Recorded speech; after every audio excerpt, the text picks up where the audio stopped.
Samuel 2. Then Hannah prayed and said, My heart rejoices in the Lord. In the Lord my horn is lifted high.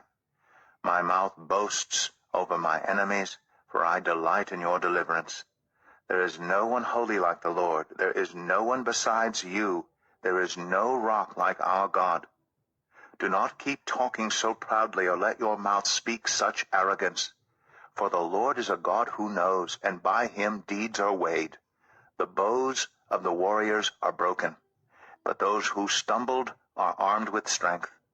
Those who were full hire themselves out for food, but those who are hungry no more. She who was barren has borne 7 children, but she who has had many sons pines away. The Lord brings death and makes alive. He brings down to the grave and raises up. The Lord sends poverty and wealth. He humbles and he exalts. He raises the poor from the dust and lifts the needy from the ash heap. He seats them with princes and has them inherit a throne of honor. For the foundations of the earth are the Lord's. On them he has set the world. He will guard the feet of his faithful servants, but the wicked will be silenced in the place of darkness. It is not by strength that one prevails. Those who oppose the Lord will be broken. The Most High will thunder from heaven. The Lord will judge the ends of the earth.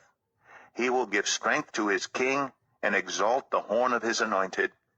Then Elkanah went home to Ramah, but the boy ministered before the Lord under Eli the priest. Eli's sons were scoundrels. They had no regard for the Lord.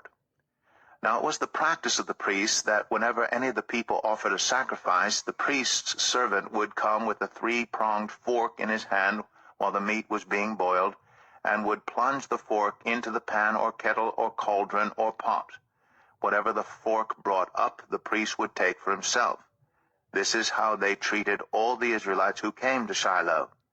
But even before the fat was burned, the priest's servant would come and say to the person who is sacrificing, Give the priest some meat to roast. He won't accept boiled meat from you, but only raw. If the person said to him, Let the fat be burned first, and then take whatever you want, the servant would answer, No, hand it over now. If you don't, I'll take it by force. This sin of the young men was very great in the Lord's sight, for they were treating the Lord's offering with contempt. But Samuel was ministering before the Lord, a boy wearing a linen ephod. Each year his mother made him a little robe and took it to him when she went up with her husband to offer the annual sacrifice. Eli would bless Elkanah and his wife, saying, May the Lord give you children by this woman to take the place of the one she prayed for and gave to the Lord. Then they would go home. And the Lord was gracious to Hannah. She gave birth to 3 sons and 2 daughters. Meanwhile the boy Samuel grew up in the presence of the Lord. Now Eli, who was very old, heard about everything his sons were doing to all Israel, and how they slept with the women who served at the entrance to the tent of meeting. So he said to them, Why do you do such things? I hear from all the people about these wicked deeds of yours.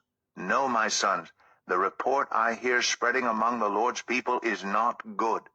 If one person sins against another, God may mediate for the offender.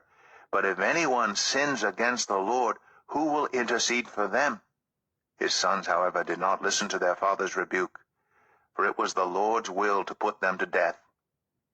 And the boy Samuel continued to grow in stature and in favor with the Lord and with people.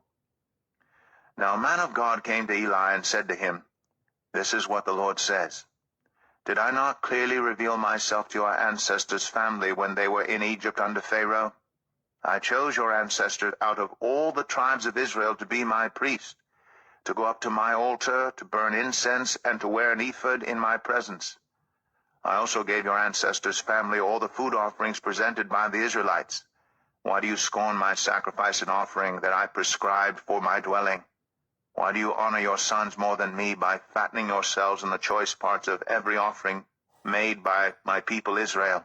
Therefore the Lord, the God of Israel, declares, I promised that members of your family would minister before me forever. But now the Lord declares, Far be it from me. Those who honor me I will honor, but those who despise me will be disdained. The time is coming when I will cut short your strength and the strength of your priestly house, so that no one in it will reach old age, and you will see distress in my dwelling. Although good will be done to Israel, no one in your family line will ever reach old age. Every one of you that I do not cut off from serving at my altar I will spare only to destroy your sight and sap your strength, and all your descendants will die in the prime of life. And what happens to your 2 sons, Hophni and Phinehas, will be a sign to you. They will both die on the same day. I will raise up for myself a faithful priest, who will do according to what is in my heart and mind. I will firmly establish his priestly house, and they will minister before my anointed one always. Then everyone left in your family line will come and bow down before him for a piece of silver and a loaf of bread, and plead, "Appoint me to some priestly office, so I can have food to eat."